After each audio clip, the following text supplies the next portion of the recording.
Welcome back to another story on Infidelity Tales Lab. Before we begin, tell us, where in the world are you watching from? Now, let's dive into today's story. Chapter 1. The Facade. Marcus Richmond stood in the doorway of his modest two-bedroom apartment, watching his wife, Chelsea Paige Richmond, fuss over their twin children, Emma and Jake, both 14. To any observer, they looked like a struggling middle-class family. Marcus worked as a night security guard at a downtown office building, bringing home barely enough to keep them afloat. Chelsea worked part-time at a local diner, always complaining about the tips and the smell of grease that clung to her uniform.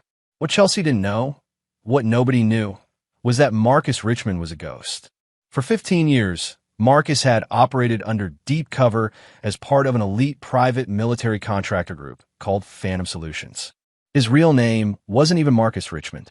His missions had taken him to places that didn't exist on any map, handling problems for clients whose names appeared on Forbes lists and government payrolls. The modest apartment, the security guard job, even his marriage to Chelsea, it had all been part of his cover identity, a way to blend into civilian life between assignments. But 3 years ago, everything changed. Marcus had fallen in love with the role he was playing. He'd grown attached to Chelsea, to the kids he'd helped raise, to the simple life he'd built as a cover story. When Phantom Solutions offered him an extraction, a chance to return to his real life with a new identity and enough money to disappear forever, Marcus had refused. He'd chosen them. He'd chosen this life. "Dad, can you help me with my math homework?" Emma asked, her voice pulling Marcus from his thoughts. "Sure, sweetheart," Marcus replied, settling into the worn couch beside her. As he helped her work through algebra problems, he noticed Chelsea glancing at her phone frequently, typing quick messages with a secretive smile. For the past month, she'd been different. Distant. She'd started wearing makeup to her diner shifts and coming home with stories about how slow the night had been, despite her increasingly cheerful mood. Marcus's training had taught him to notice patterns, to read people, to detect deception. Chelsea was having an affair. The old Marcus, the operator, would have gathered evidence, would have planned response. But this Marcus, the one who'd chosen love over duty, pushed the suspicions aside. Maybe she was just planning a surprise for their anniversary next month. Maybe he was reading too much into innocent behavior. "There," Emma said, finishing the last problem. "Thanks, Dad. Anytime, Princess." Marcus kissed the top of her head, breathing in the scent of her strawberry shampoo. "You're getting too smart for your old man." Jake looked up from his video game. "Dad, are we poor?" The question hit Marcus like a punch to the gut. "Why would you ask that, son?" "Some kids at school were talking about how their parents bought them new phones and stuff. We never have money for things like that." Chelsea's head snapped up from her phone. "Jake, that's not appropriate dinner conversation." "It's okay," Marcus said gently. "Jake, we have everything we need. A roof over our heads, food on the table, and each other. That's what matters." But even as he said the words, Marcus could see the doubt in his son's eyes. At 14, Jake was beginning to understand social hierarchies, to notice the differences between his family's circumstances and those of his classmates. Later that night, as Chelsea took an unusually long shower, Marcus noticed her phone buzzing on the nightstand. The message preview showed only a contact name, Dan B. "Can't wait to see you tomorrow. Hotel is booked. Told the wife I'm working late again." Marcus felt something cold settle in his chest. Not heartbreak. He'd experienced enough betrayal in his former life to build walls around his emotions. But a familiar, calculating anger. The kind that had made him one of Phantom Solutions' most effective operators. He memorized the number, then laid back on the bed, staring at the ceiling. When Chelsea emerged from the bathroom, toweling her hair, she was humming softly. "You seem happy," Marcus observed. "Just had a good day at work." Tips were better than usual. The lie rolled off her tongue so easily. "That's great, honey." Marcus pulled her close, kissing her cheek. "I love you." "Love you too," she replied, but her voice carried none of the warmth it once had. As Chelsea drifted off to sleep beside him, Marcus began planning. But not the kind of plan the old Marcus would have made. This time, he would try to save his marriage, to fight for the life he'd chosen. He would confront the other man, maybe appeal to Chelsea's better nature. He still believed in the possibility of redemption. That belief would die in a hospital bed 3 days later. Chapter 2. The Revelation. The rain was coming down in sheets as Marcus walked home from his security shift at 6 a.m. He'd pulled a double to cover for a sick coworker, and exhaustion weighed heavy on his shoulders. The morning traffic was just beginning to pick up as he crossed the intersection near their apartment complex. He never saw the truck coming. The impact sent Marcus flying 15 feet, his body skidding across the wet asphalt before coming to rest against a parked car. The driver, a terrified college kid, immediately called 911, stammering apologies into his phone as Marcus lay motionless in the street. But Marcus wasn't unconscious. The impact had been brutal. He could feel at least 3 broken ribs, a possible concussion, and his left leg was definitely broken. But his training had taught him to control his breathing, to remain still when injured, to assess the situation before revealing his condition. Years of operations in hostile territory had ingrained these responses deep into his muscle memory. So when the paramedics arrived and found him unresponsive, when they loaded him onto a stretcher and rushed him to City General Hospital, Marcus let them believe he was unconscious. Something in his operator's instincts told him to stay quiet, to observe. The emergency room was chaos. Marcus was wheeled into Trauma Bay 3, where nurses began cutting away his clothes and hooking him up to monitors. Through barely cracked eyelids, he watched them work, professional and efficient. BP is stabilizing, one nurse reported.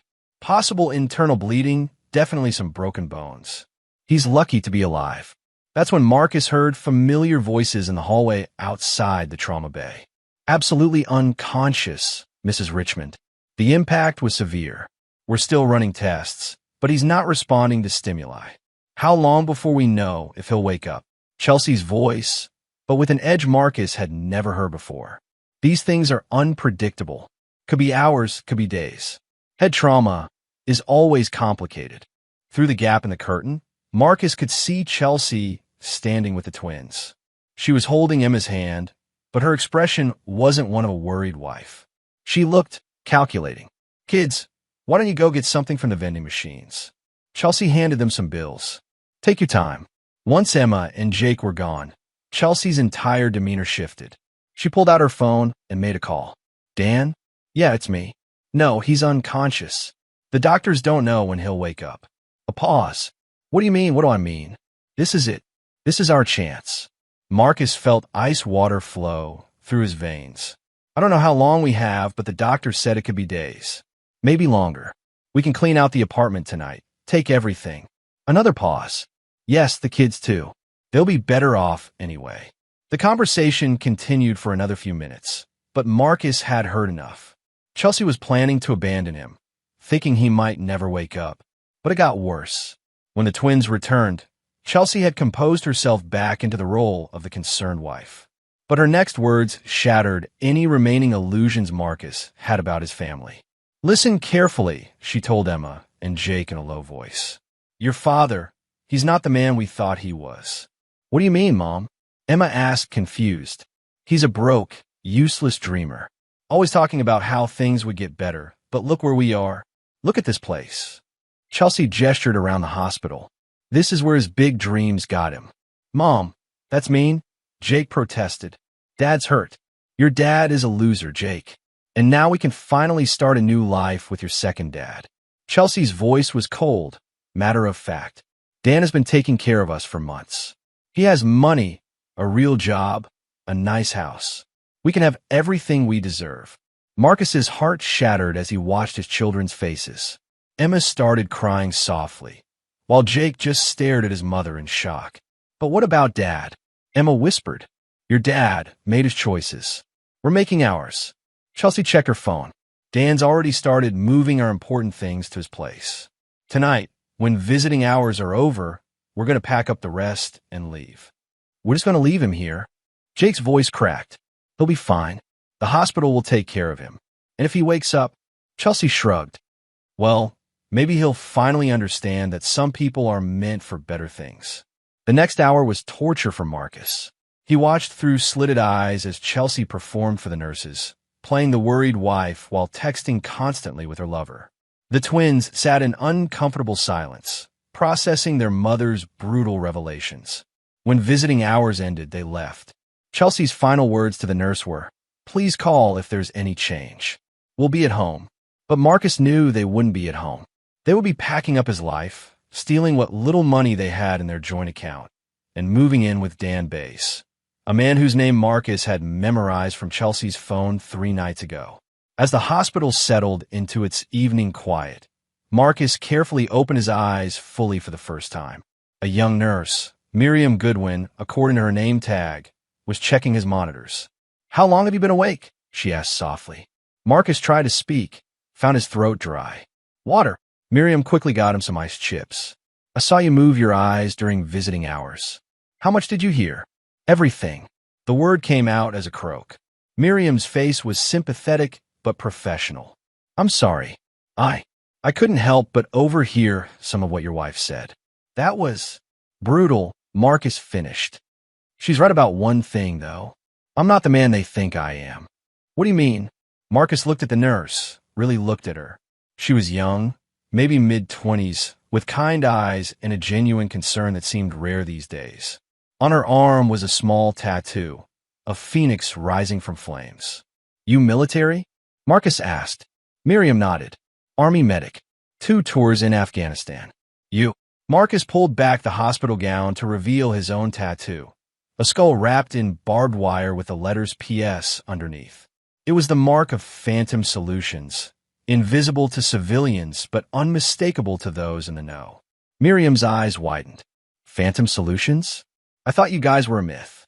"We were ghosts," Marcus said quietly.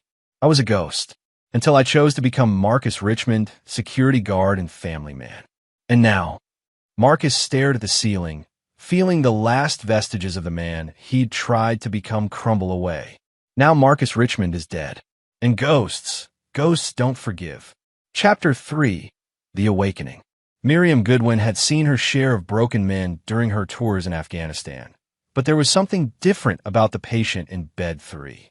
When he'd shown her that tattoo, everything clicked into place. The way he'd remained perfectly still during the trauma assessment, the controlled breathing, the calculated way he'd observe his surroundings even while unconscious. "How bad are your injuries?" "Really?" she asked, checking to make sure they weren't being overheard. "Broken ribs, broken leg, concussion. Nothing that won't heal." Marcus tested his range of motion carefully. "I've had worse. You need to be here for at least a week. Maybe 2. "Perfect. That gives me time to plan." Something in his tone made Miriam uneasy. "Plan what?" Marcus looked at her with eyes that had gone completely cold. "My wife and her lover just stole my children, and what they think is everything I own. They're probably celebrating right now, thinking I'm some pathetic loser who'll never wake up to stop them. And you're not going to let that slide. I'm going to destroy them." The words were spoken without emotion, like he was discussing the weather. Completely, utterly, in ways they can't even imagine. Miriam had heard that tone before, from soldiers who'd been pushed past their breaking point. "What do you need from me?" "Information, for now." "And?" Marcus hesitated. "You said you were Army. What's your security clearance?" "Had secret clearance." "Why?" "Because in about 6 hours, this place is going to be crawling with people asking questions about me. My cover identity is about to be blown." Miriam frowned. "What do you mean?" Marcus pointed to his tattoo. "This isn't just any marking. It's linked to a biometric database. The moment the hospital ran my blood work and fingerprints for identification, it triggered alerts in systems most people don't know exist." As if summoned by his words, Miriam's supervisor appeared at the doorway.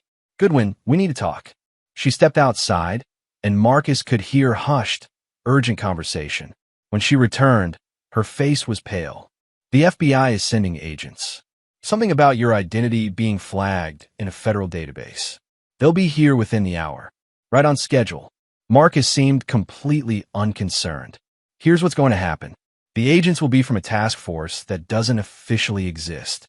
They'll want to extract me, give me a new identity, relocate me somewhere safe. And you're going to refuse. I'm going to negotiate." The next hour passed quickly. Miriam had to maintain the pretense of normal patient care while Marcus prepared for what was coming.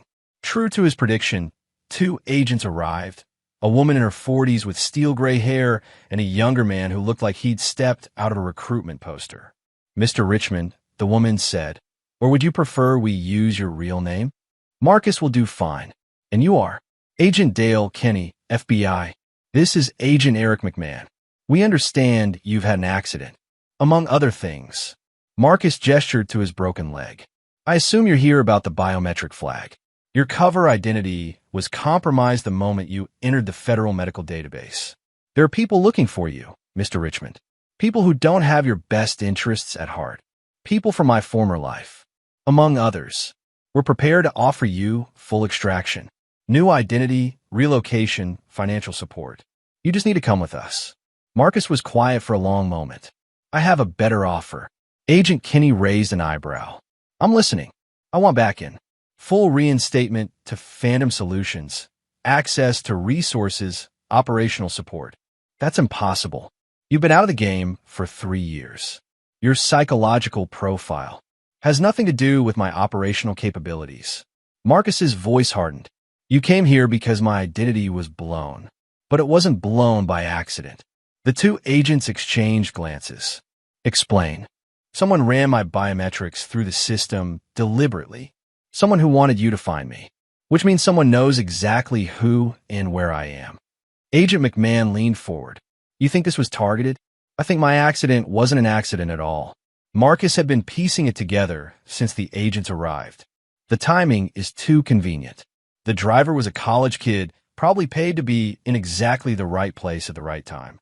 Someone wanted me out of commission, wanted my family to think I was helpless. Who would do that? Someone who knows what I'm capable of. Someone who wanted to neutralize me before making their move." Marcus met Agent Kenny's eyes. "I want to find out who, and I want resources to deal with them appropriately. Even if we could authorize that, you're in no condition for field work. I'll heal, and while I do, I can operate from here. All I need is access to the Phantom database and a secure communication channel." Agent Kenny was quiet for a long moment. "Why aren't you telling us?" Marcus smiled for the first time since the accident, but it wasn't a pleasant expression. "My wife and her lover just made the biggest mistake of their lives. They think they're stealing from a security guard. They have no idea they just declared war on a ghost. And you want to haunt them. I want to erase them. Completely. Permanently. In ways that will serve as a warning to anyone else who might be stupid enough to cross me."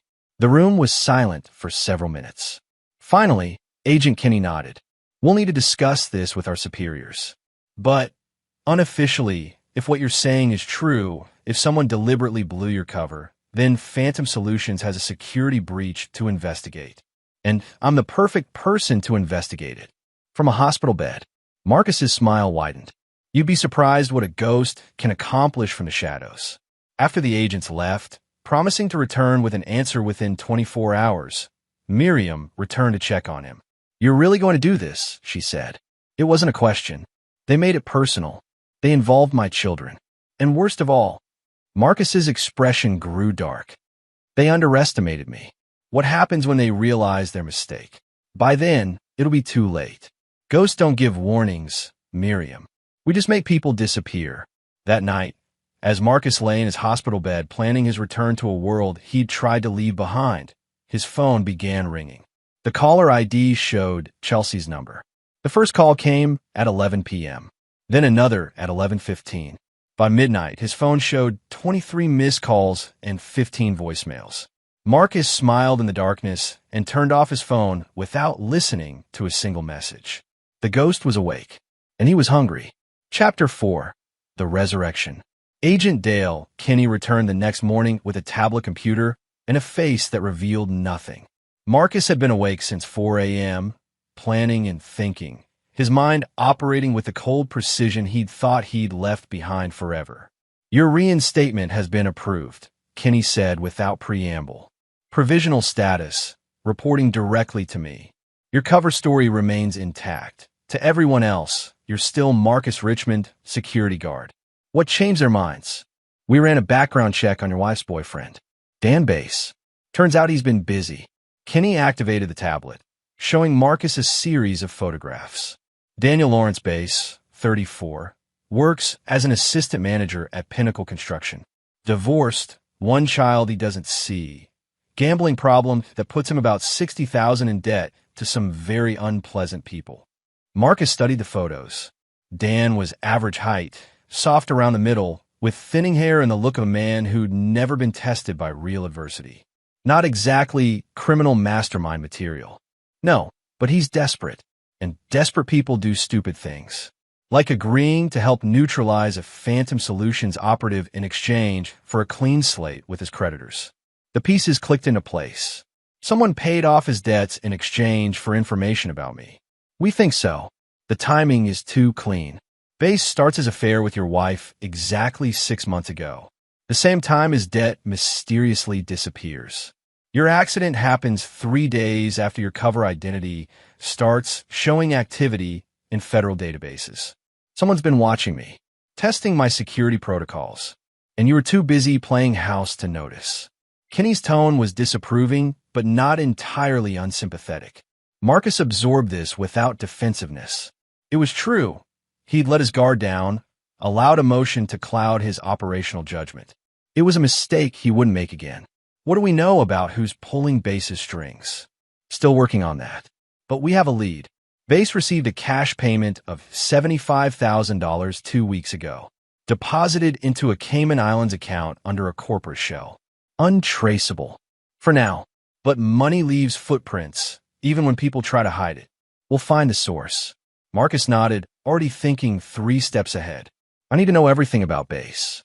His routines, his weaknesses, his fears. I want a complete psychological profile. Already in progress. What else? I need to know where my family is staying. Not to contact them, he added quickly, seeing Kenny's expression. To monitor the situation. They're at Bass's house. 2-story colonial in Westfield Heights. Your wife cleared out your joint account, all $2,847 of it, and took most of your possessions, including your dog. Marcus felt a cold rage building. Max was an 8-year-old German Shepherd he'd rescued as a puppy. The dog had been one of the few constants in his cover life, and one of the things he'd genuinely grown to love. They took my dog, among other things. The children are enrolled in new schools starting Monday. Your wife has already filed paperwork to change their last names to Bass. She's moving fast. She thinks you're dying. Or dead. Kenny showed him another screen. Your phone has received 71 calls from her number in the last 18 hours. She's left 23 voicemails. Probably trying to cover her tracks. Create a record of the worried wife trying to reach her unconscious husband. That's our assessment too. Should we monitor her communications? Absolutely. But carefully. I don't want to spook her yet.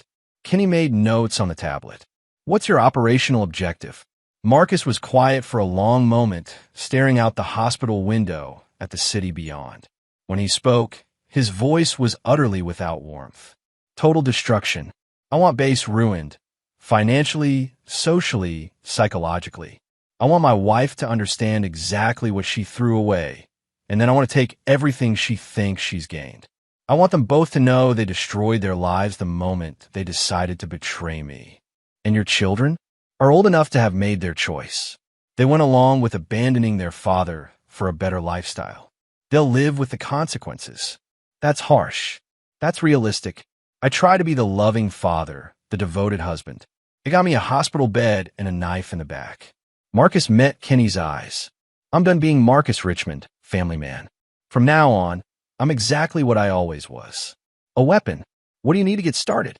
Access to Phantom's financial resources, a secure laptop, and a way to monitor the house in Westfield Heights without being detected.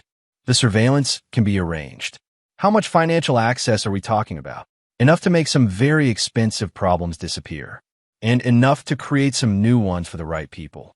Kenny made more notes. Anything else? Yes. I need you to arrange for some flowers to be sent to Chelsea. From her loving, devoted husband who's fighting for his life in the hospital. That's unusually sentimental for an operation. Marcus smiled, and this time there was real malice in the expression. I want her to feel guilty. Guilty people make mistakes. And when she makes her first mistake, I'll be ready. After Kenny left, Marcus used his new secure laptop to begin building psychological profiles of his targets. Base was weak, driven by greed and fear. He could be manipulated through his ego and his desperation to appear successful. Chelsea was more complex. She'd shown a calculating ruthlessness that Marcus had never seen before, but also a fundamental selfishness that could be exploited. The key would be to turn them against each other. Make them paranoid. Make them suspicious. People who didn't trust each other made fatal errors in judgment. His phone buzzed with a text message from an unknown number. "The flowers are beautiful. Thank you. I love you. See." Marcus deleted the message without responding. Let her wonder. Let her worry about why he wasn't answering. Let the guilt begin to eat at her.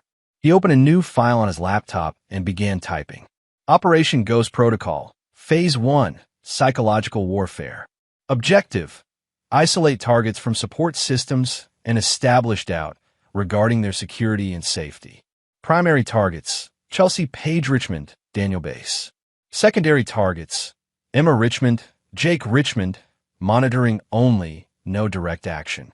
Tertiary objectives: identify and neutralize unknown third party responsible for operational compromise.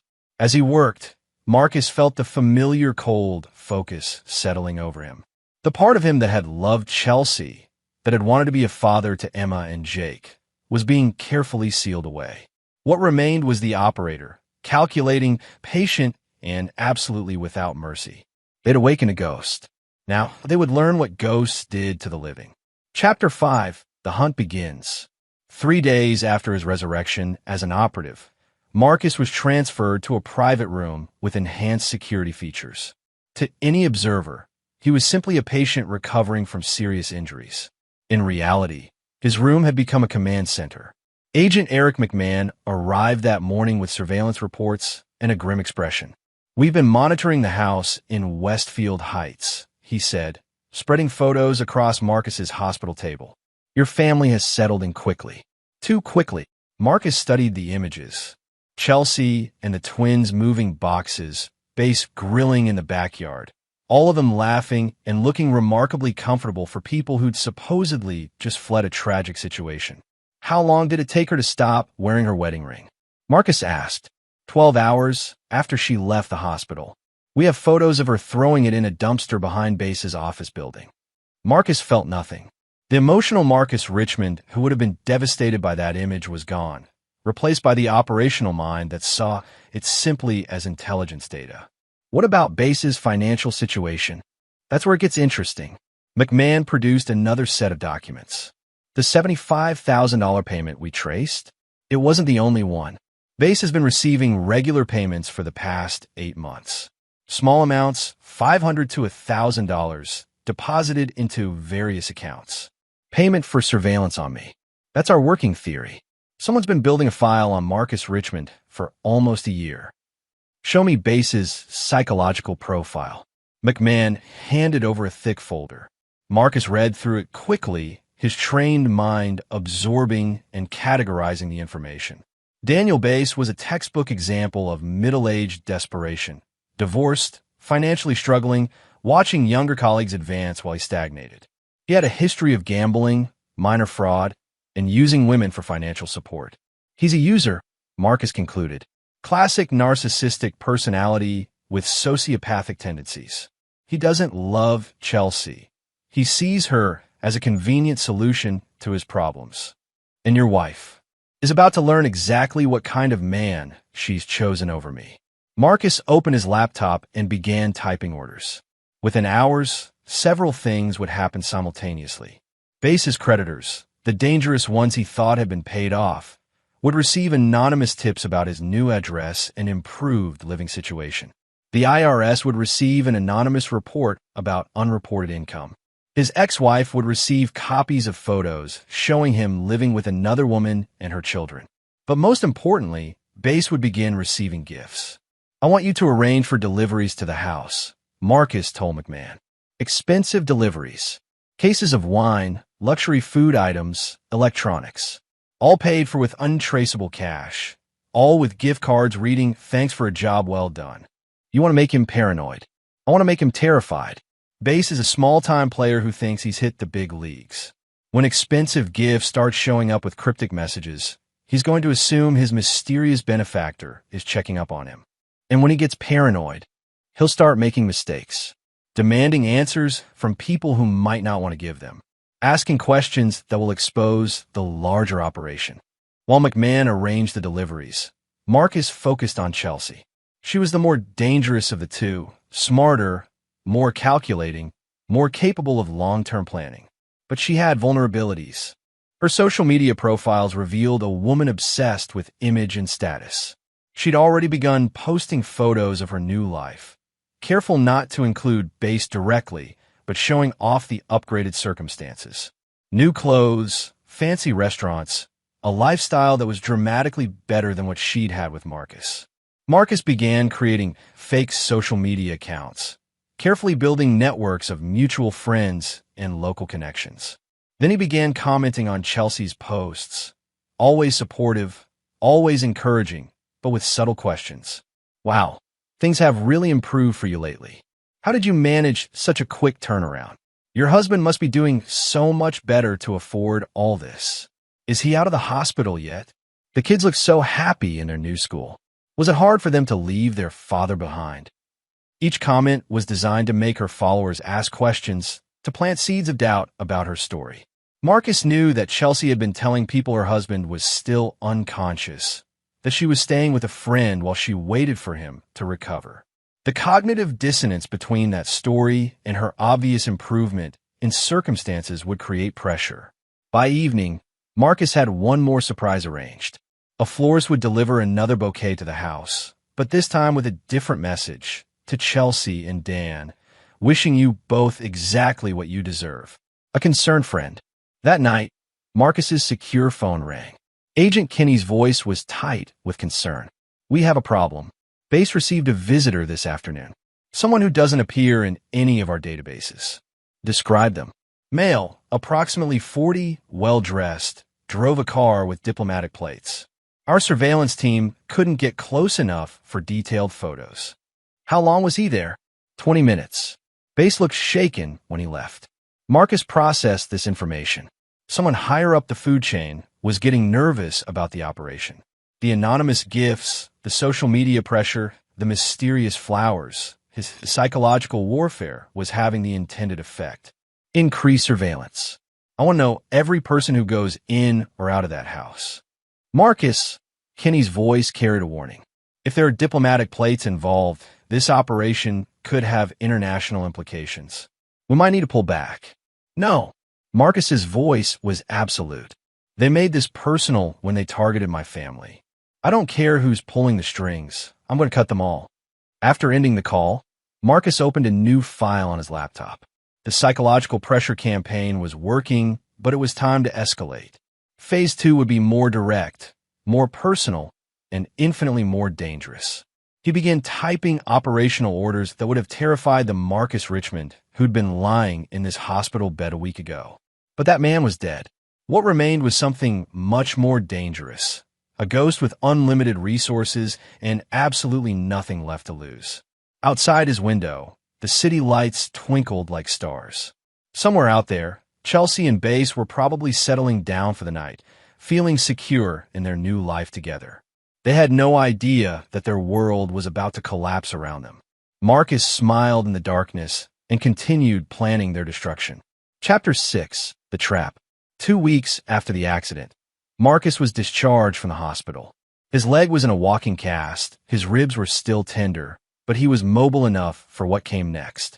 Agent Kenny had arranged for him to use a safe house, a modest apartment across town that bore no connection to his former life. But Marcus had other plans. I need to go back to the apartment, he told Kenny as they drove through the city. That's not advisable. Your family cleaned it out, and it's possible they're monitoring the location. That's exactly why I need to go back. The apartment Marcus had called home for 3 years was indeed empty. Chelsea and Base had been thorough, not just taking furniture and personal items, but stripping the place of anything that might have had value. They'd even taken the television and kitchen appliances. But they'd missed what Marcus was really looking for. In the bedroom closet, behind a panel that looked like part of the wall, Marcus retrieved a small device about the size of a smartphone. It was a military-grade communication system, encrypted and untraceable, connected to Phantom Solutions' global network. "I've been reporting to Phantom for 3 years," he told Kenny. "Monthly status updates, maintaining my cover identity in case they needed to extract me quickly. They knew where you were the entire time. They knew everything. Who I married, where I worked, every detail of Marcus Richmond's life." Marcus powered up the device, and within seconds, it was connecting to secure networks around the globe. "Which means they have detail files on everyone who might have been watching me." The device chimed softly, indicating that Marcus had multiple priority messages waiting. He scrolled through them quickly, his expression growing darker with each one. "What is it?" Kenny asked. "Confirmation of what we suspected. Base wasn't the primary asset.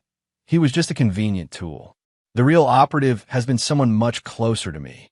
Marcus showed Kenny the screen. Among the messages was a detailed surveillance report, filed just 3 days ago, describing the successful neutralization of Target Lazarus, Phantom Solutions code name for Marcus Richmond. The report was filed by Agent Designation Raven, and it included details that only someone with intimate access to Marcus's life could have known. His daily routines, his emotional attachments, his psychological vulnerabilities. "Someone inside Phantom Solutions has been running an operation against me for almost a year," Marcus said quietly. "Base was just the triggerman. The real enemy is someone I trusted. Do you know who Raven is?" "I have suspicions, but first we're going to confirm them." Marcus began typing commands into the device. "I'm requesting a full operational support package. Surveillance equipment, tactical gear, financial resources. For what purpose?" Base and Chelsea think they've won. They're living in their perfect little suburban dream, convinced that their biggest problem is behind them. They have no idea they're about to become bait in a much larger trap. Within hours, Marcus had transformed the empty apartment into a command center that would have impressed military intelligence professionals. Phantom Solutions had couriered in equipment that officially didn't exist. Surveillance devices smaller than coins, listening devices that could pick up conversations through steel walls, and communication systems that could hack into any electronic device within a 5-mile radius. By evening, Marcus had complete digital surveillance of the base house. He could hear conversations in real time, see through any camera-enabled device in the building, and monitor all electronic communications. What he discovered was both satisfying and infuriating. Chelsea and Base were already fighting.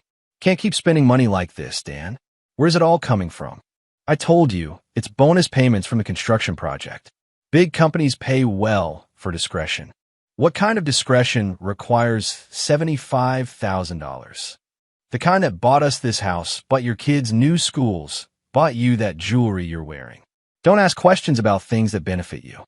Marcus watched through the house's security cameras as Chelsea paced the living room, clearly agitated.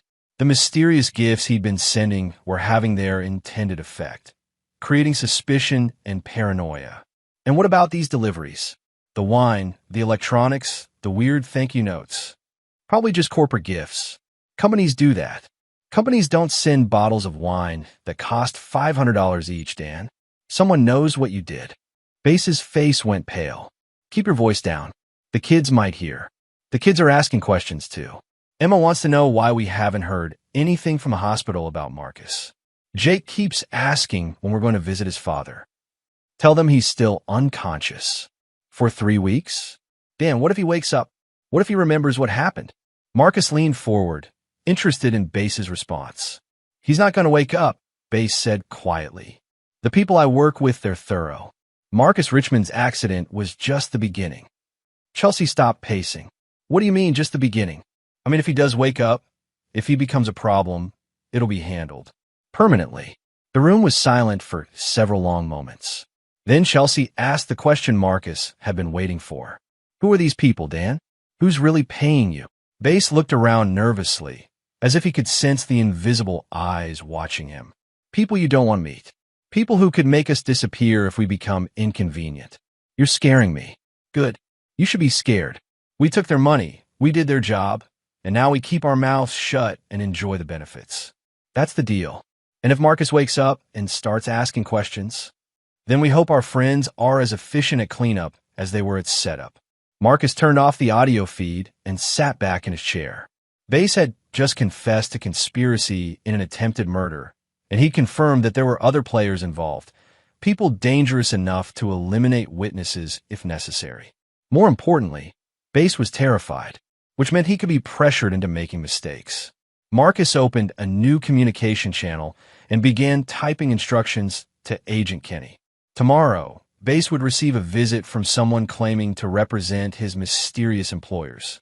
Someone who would ask very specific questions about loose ends and security concerns. Someone who would make it clear that Bass's usefulness was approaching its expiration date. As for Chelsea, Marcus had a different plan. She was beginning to suspect that she'd gotten involved in something much more dangerous than a simple affair. It was time to make those suspicions impossible to ignore. He opened his laptop and began composing an email that would be sent from an anonymous account. Mrs. Richmond, you may not know me, but I knew your husband, the real Marcus Richmond. You have no idea what you've awakened or who is coming for you. Get out now while you still can. A friend. The email would be sent at 3 a.m., when Chelsea would be alone with her thoughts and her growing paranoia. By morning, she would be asking Bass questions he couldn't answer without revealing the full scope of his involvement. And when people started demanding answers they couldn't give, they made fatal mistakes. Marcus smiled as he scheduled the email and began planning the next phase of his operation. Bass and Chelsea thought they were living in a romance novel. The desperate man and the unhappy wife finding love and a better life together. They had no idea they were actually characters in a horror story. And the monster was just getting started. Chapter 7. The Pressure Cooker. At 3:47 a.m., Chelsea Richmond jolted awake to the sound of her phone buzzing. The anonymous email had arrived exactly as Marcus had planned, and through the house's hacked security cameras, he watched her reaction in real time. She read the message 3 times, her face growing paler with each reading. Then she did exactly what Marcus had predicted. She woke up Bass. Dan, wake up. We have a problem.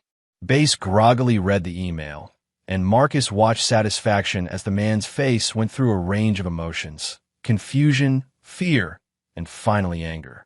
This is probably just some crank who read about your husband's accident in the newspaper, Bass said, but his voice lacked conviction. How would a newspaper reader know there was a real Marcus Richmond? How would they have my email address? I don't know, but Dan, what aren't you telling me? What did you really do? Marcus had positioned this moment perfectly. Chelsea was already suspicious from the expensive gifts and cryptic messages. The mysterious visitor from a few days ago had shaken Bass's confidence. Now, with an anonymous warning arriving in the middle of the night, the pressure was becoming unbearable. I told you everything you need to know, Bass said, but he was sweating despite the cool night air. No, you didn't. You told me Marcus was a security guard who couldn't provide for his family. You told me we'd be helping him by leaving, giving him a chance to start over. But this email... Chelsea held up her phone. This email talks about the real Marcus Richmond. Who is the real Marcus Richmond, Dan? Through the surveillance feed, Marcus could see Bass's internal struggle. The man clearly knew more than he'd told Chelsea, but revealing the truth would expose his own involvement in something much darker than a simple affair. Look, maybe your husband wasn't exactly what he seemed, Bass said finally. Maybe he had secrets, debts, problems you didn't know about. That doesn't change anything for us. It changes everything. Chelsea's voice was rising. If Marcus is dangerous, if he has enemies, then we're in danger too. The kids are in danger. Chelsea, calm down. Don't tell me to calm down. You said this would be simple. You said we'd take the kids and start over, and Marcus would eventually understand and move on. But this... She waved the phone again. This sounds like we poked a hornet's nest. Marcus decided it was time to escalate the pressure. He activated a pre-programmed sequence that would cause several things to happen simultaneously. First, Bass's phone began receiving text messages from unknown numbers. Payment overdue. Need to discuss terms. Meet tomorrow. Usual place. Boss wants to see you. Problem with Richmond situation. Cleanup crew on standby. Confirm status. Second, The house's smart home system began malfunctioning. Lights flickered, the security system armed and disarmed randomly, and the temperature controls started cycling erratically. Third, a black sedan with tinted windows pulled up across the street and parked under a streetlight where it would be clearly visible from the house. The effect was immediate and devastating. Base's phone buzzed continuously with incoming messages. Each one made him more agitated, more desperate. Chelsea watched him read the messages, and Marcus could see the exact moment when she realized that her boyfriend was involved in something truly dangerous. Dan, what are those messages? Who want to see you? What cleanup crew? I can't. These aren't supposed to be happening now. Weren't supposed to be happening. Base was spiraling. The psychological pressure Marcus had been building for weeks was finally breaking him down. There were supposed to be safeguards. I was told if I did my part, if I kept quiet, everything would be handled cleanly. Handled how? Dan, what did you do? Before Base could answer, Chelsea noticed the sedan outside. There's a car out there. It's been sitting there for 10 minutes. Base looked out the window and went completely white. Oh God, they're here. Who's here? Dan, who's here? The people I work for. The ones who paid me to... He couldn't finish the sentence. Paid you to what? Marcus could see that Base was on the verge of a complete breakdown. The man was cornered, facing pressure from multiple directions, and his natural cowardice was overwhelming his ability to think clearly. I wasn't supposed to hurt him, Base said quietly. I was just supposed to provide information. His routines, his habits, when he would be vulnerable. Chelsea stared at him in horror. You set up Marcus's accident. I needed the money. These people, they don't take no for an answer. They said they just wanted to neutralize him temporarily, get him out of the way, so we could be together. Neutralize him? Dan, you tried to have my husband killed. I thought it would just put him in the hospital for a while. Give us time to disappear with the kids. But now, these messages. Base was shaking. I think they're planning to finish the job. Chelsea backed away from him, her face a mask of revulsion and terror. You're a monster. You made me part of a murder conspiracy. Chelsea, please, we can fix this. Fix it? How do you fix attempted murder? How do you fix betraying the father of my children? Through the surveillance feed, Marcus watched his wife, his ex-wife, finally understand the full scope of what she'd gotten involved in. The comfortable suburban dream was collapsing into a nightmare of conspiracy and violence. And Marcus wasn't done yet. He activated the final phase of the evening's psychological warfare.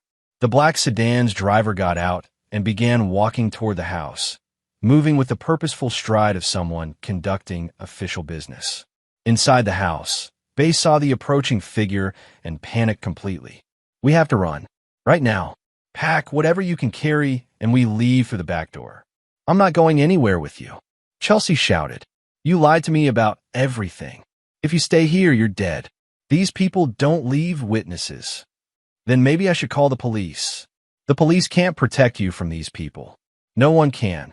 Marcus watched through the cameras as his carefully orchestrated psychological operation reached its crescendo. Chelsea and Base were turning on each other, fear and paranoia destroying whatever bond they'd thought they had. The approaching figure, actually Agent McMahon in disguise, knocked authoritatively on the front door. Base grabbed Chelsea's arm. Back door. Now, leave the kids. We'll come back for them later. I'm not leaving my children. They're safer here than with us right now. It was the perfect moment for Marcus to reveal himself. He activated the house's intercom system and spoke directly to the two people who had betrayed him. Hello, Chelsea. Hello, Dan. Both of them froze, looking around wildly for the source of the voice. You're probably wondering how I can be talking to you right now, considering you left me unconscious in a hospital bed 3 weeks ago. Marcus. Chelsea's voice was barely a whisper. Surprise. I've been awake the whole time. I heard every word you said in that hospital room. I watched you pack up my life and move in with your boyfriend. I listened to you tell our children that their father was a useless dreamer. Base was hyperventilating. This isn't possible. You're supposed to be dead? Is that what your employers promised you, Dan? That Marcus Richmond would have a convenient accident and never wake up to cause problems? Marcus, please, Chelsea said, tears streaming down her face. I can explain. You can explain how you sold out your husband and children for a better lifestyle. You can explain how you helped a stranger target me for assassination. I'm fascinated to hear this explanation. The figure at the front door knocked again, more insistently. Oh, and Dan, that's not one of your mysterious employers at the door. That's an FBI agent.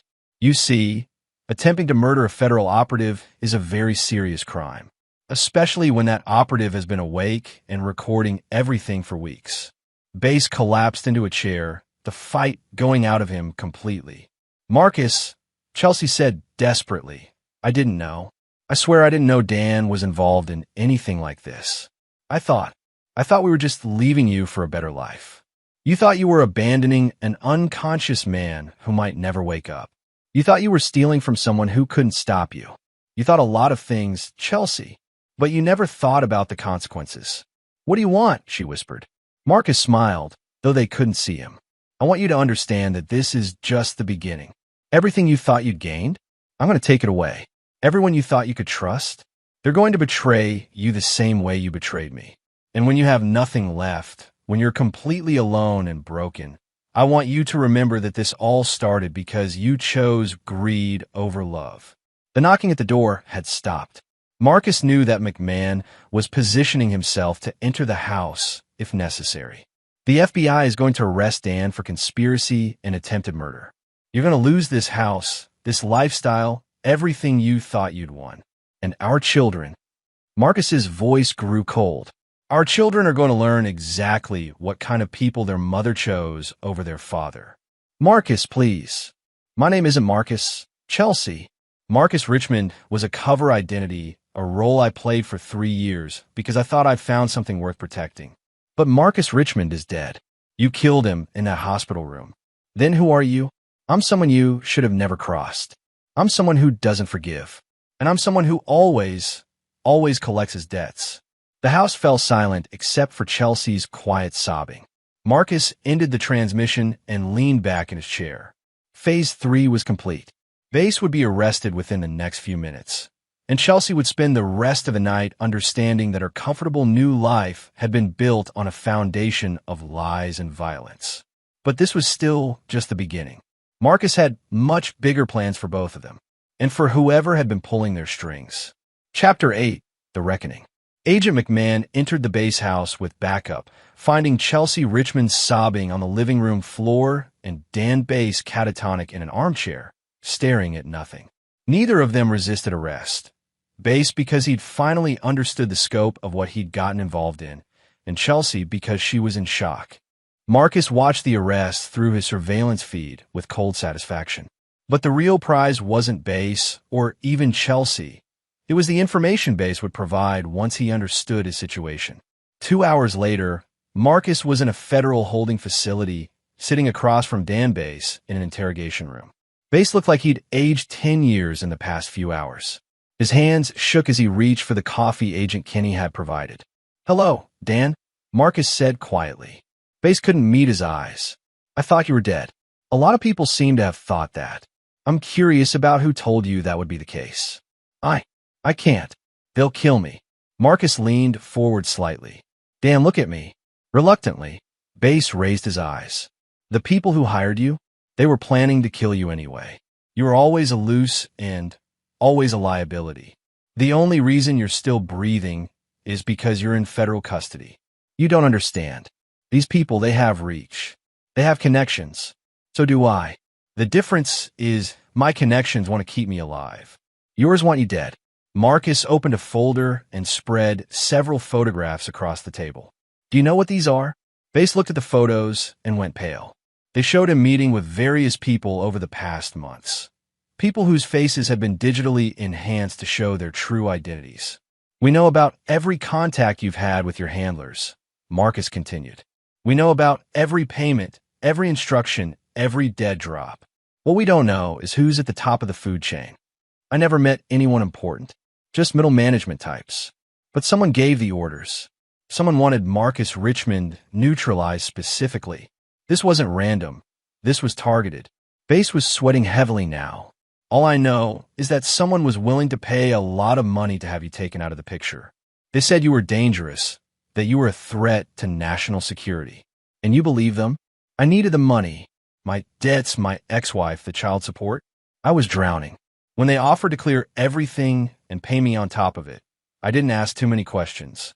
Marcus studied Base's face, reading the micro-expressions that revealed truth from deception.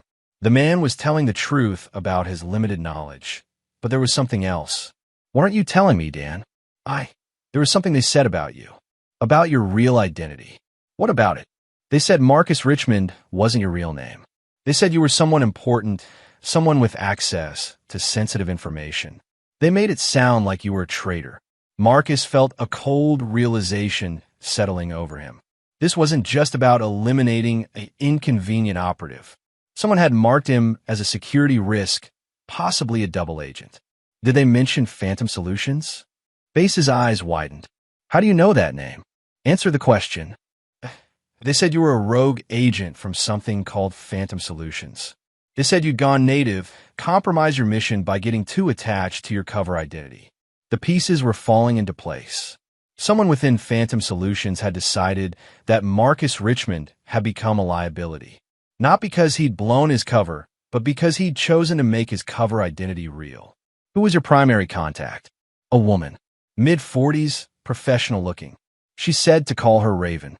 Marcus's blood turned to ice. Agent Dale, Kinney had been using the code name Raven in her Phantom Solutions communications. The same Agent Kinney who had authorized his reinstatement, who had given him access to resources, who knew every detail of his current operation. Describe her. About 5'8", gray hair, always wore dark suits. Had a scar on her left hand, like from a burn. It was definitely Kinney, which meant that everything since his accident had been orchestrated. Not just Base's betrayal, but his own reinstatement. Kinney had been playing both sides, using him to clean up the loose ends of her own operation. Dan, I need you to listen very carefully. The woman who hired you is also the FBI agent who's been running this investigation. She's been playing all of us. Base stared at him in confusion. That's impossible. She arranged your payments, then arranged your arrest. She's going to eliminate everyone who can connect her to this operation, starting with you. But I'm in federal custody. Federal custody run by our people. You think that makes you safe? Marcus stood up and walked to the door. Agent McMahon? McMahon entered the room. Yes. Where is Agent Kinney right now? She said she was heading back to the field office to process the evidence. And where's my wife being held? Same facility. Kinney is conducting her interview personally. Marcus felt the familiar cold focus of an operator in immediate danger. Kinney was consolidating her assets, preparing to eliminate the witnesses. Chelsea might be a lying, betraying opportunist, but she was still the mother of his children. And despite everything, Marcus wasn't ready to let Kinney murder her. Eric, I need you to listen very carefully. Agent Kinney is the source of this operation. She's been running both sides from the beginning. McMahon's hand moved instinctively toward his weapon. That's a serious accusation. Check the timeline. When did Kinney first make contact with Phantom Solutions about reactivating me? I guarantee it was within hours of my accident, before any biometric alerts would have triggered naturally. Marcus could see McMahon processing this information, his training warring with his loyalty to his partner. She knew about my accident before the official reports were filed. Marcus continued. She had agents ready to respond immediately. She already had a cover story prepared about biometric database flags. Even if that's true, it's true. And right now, she's probably eliminating the last witnesses to her operation, starting with my wife. McMahon was quiet for a long moment, then spoke into his radio. Control, I need the location of Agent Kinney and prisoner Chelsea Richmond. The response crackled back. Agent Kinney signed out prisoner Richmond 20 minutes ago for transport to secondary facility. Which secondary facility? No secondary facility logged. Agent Kinney said she was handling transport personally.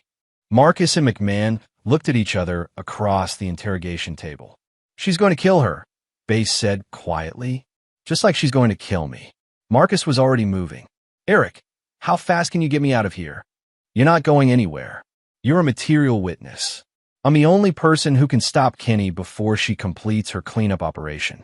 And if you don't help me, you're going to be explaining to a congressional oversight committee how you let a rogue agent murder federal witnesses. McMahon was quiet for another moment, then made his decision. What do you need? My tactical gear from the safe house. Transportation, and a way to track Kenny's vehicle.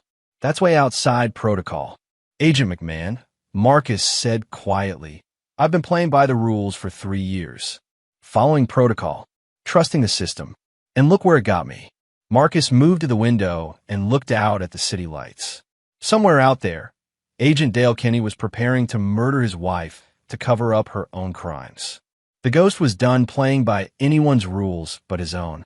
Give me my gear, Marcus said. It's time to end this. Chapter 9, Ghost Protocol. Agent McMahon broke every protocol in the book, getting Marcus equipped and mobile. Within 40 minutes, Marcus was in full tactical gear, tracking Agent Kenny's vehicle through the city using GPS coordinates McMahon had acquired through questionable means. The signal led to an abandoned warehouse in the industrial district, exactly the kind of location someone would choose for eliminating witnesses. Backup is 20 minutes out, McMahon said through Marcus's earpiece as they approached the warehouse in separate vehicles. 20 minutes is too long, Marcus replied, studying the building through night vision binoculars. I count 2 vehicles, Kenny's sedan and a black SUV. At least 3 people inside, possibly more. Marcus, wait for backup. This is too dangerous to go in alone. Agent McMahon, with all due respect, you're talking to someone who spent 15 years eliminating people who were much better armed and trained than Dale Kenny.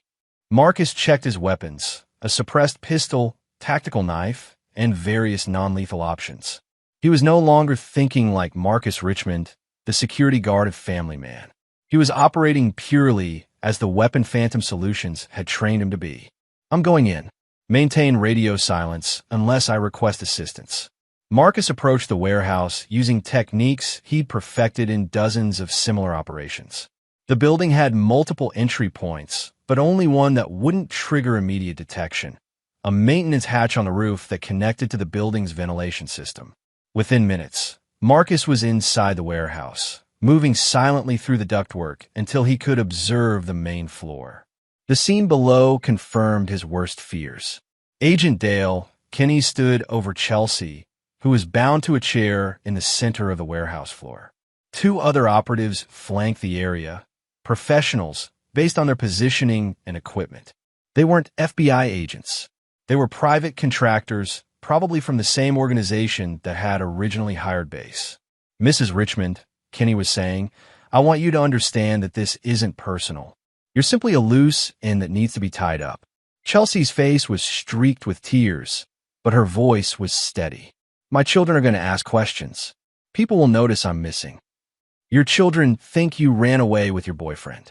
As far as anyone knows, Chelsea Richmond disappeared with Dan Base when they realized their crime had been discovered. What crime? I didn't know Dan was involved in anything illegal. Conspiracy to commit murder, Mrs. Richmond. Accessory to attempted assassination of a federal operative. Whether you knew the details or not, you participated willingly. Marcus positioned himself above the group, calculating angles and distances. 3 targets, all armed, 1 civilian to protect. He'd handled worse odds, but never with such personal stakes. The beautiful irony, Kenny continued, is that your husband probably thinks I'm trying to save you right now. He has no idea that I've been orchestrating this entire operation from the beginning. Why? Chelsea asked. Why target Marcus? What did he do? He went soft. He chose sentiment over duty. Do you know what your husband really is, Mrs. Richmond? He's a killer. A professional assassin who's eliminated more than 30 people in the service of interests you couldn't comprehend. Marcus felt no emotion at hearing his true nature revealed to Chelsea. That part of his life had been sealed away when he'd chosen to become a real husband and father. But then he made the mistake of falling in love with his cover identity, Kenny went on. He chose you and your children over his duty to his country. That made him a security risk. So you tried to have him killed. I tried to have Marcus Richmond eliminated so that the operative could be extracted and reassigned. But your husband refused extraction 3 years ago. He wanted to play house instead of serving his purpose. Marcus had heard enough. He dropped silently from the ventilation system, landing behind one of the contractors. Before the man could react, Marcus had his knife across the operative's throat. "Nobody moves," Marcus said quietly. The second contractor spun toward him, weapon raised, but Marcus was already moving. The knife left his hand in a perfect arc, burying itself in the contractor's shoulder and spinning him around. Marcus's suppressed pistol was out and aimed at Kenny before the wounded man hit the ground. "Hello, Dale." Kenny smiled, apparently unconcerned by the weapon pointed at her head. "Agent Richmond, or should I say, Operator Lazarus? You can call me the last person you'll ever see." Dramatic, but not accurate. Kenny nodded slightly, and Marcus heard the distinctive sound of multiple weapons being cocked behind him. "You didn't think I'd come here with just 2 contractors, did you? There are 6 more positioned throughout this warehouse.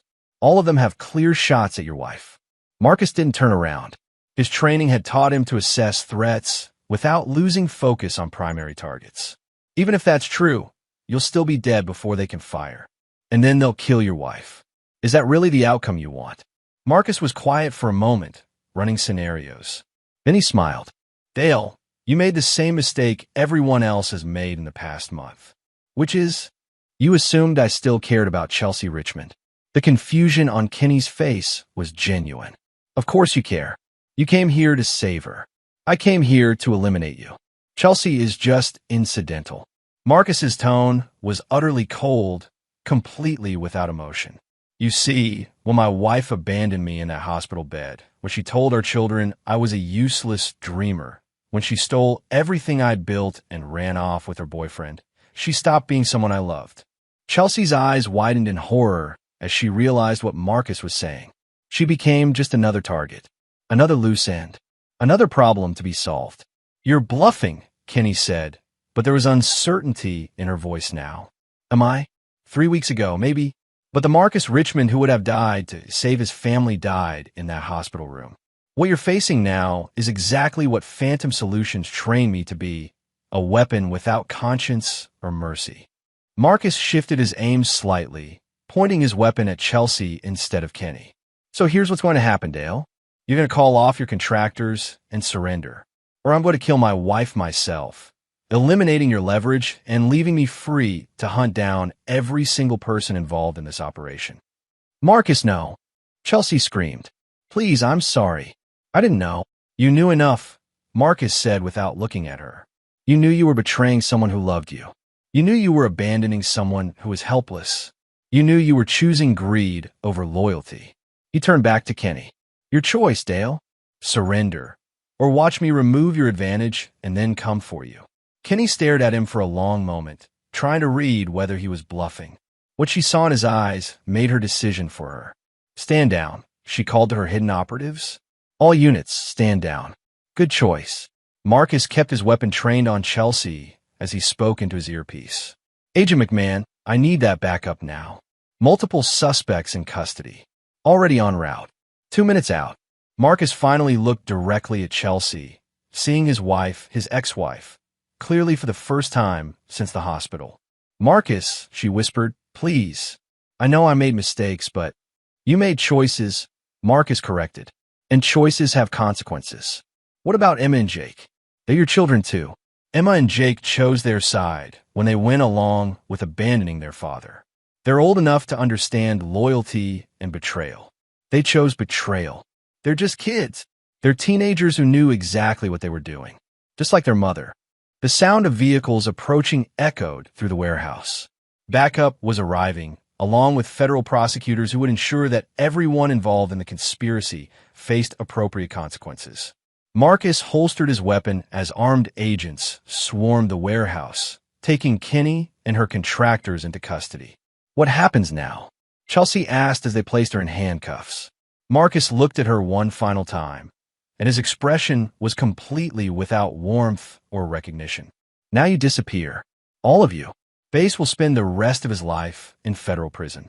Kenny will face treason charges. And you," Marcus shrugged, "you'll face charges as an accessory to attempted murder of a federal operative.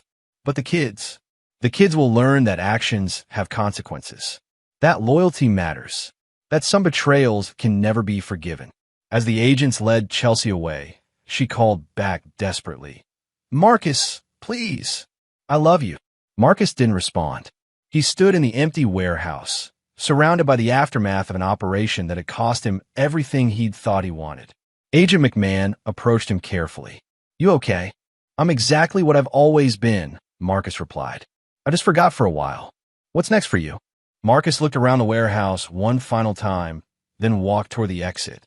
"Phantom Solutions has offered me a choice. New identity, new assignment, clean slate. Or return to my cover identity and try to rebuild what's left of Marcus Richmond's life. Which are you going to choose?" Marcus stepped out into the night air, breathing deeply for the first time in weeks.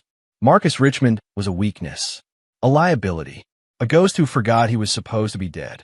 He looked up at the stars, barely visible through the city's glow. "I'm going back to being what I do best. A weapon without attachments. A tool without sentiment. A ghost who remembers that the living are just targets waiting to be eliminated." Marcus Richmond had died in a hospital bed 3 weeks ago, killed by the people who were supposed to love him most. What walked away from that warehouse was something much more dangerous. A ghost with nothing left to lose and no reason to show mercy to anyone who crossed him.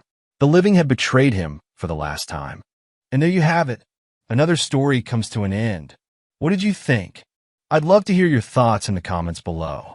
If you enjoy this story, consider joining our community by subscribing. It means the world to us. For more stories like this one, check out the recommended videos on screen. And I'll see you there.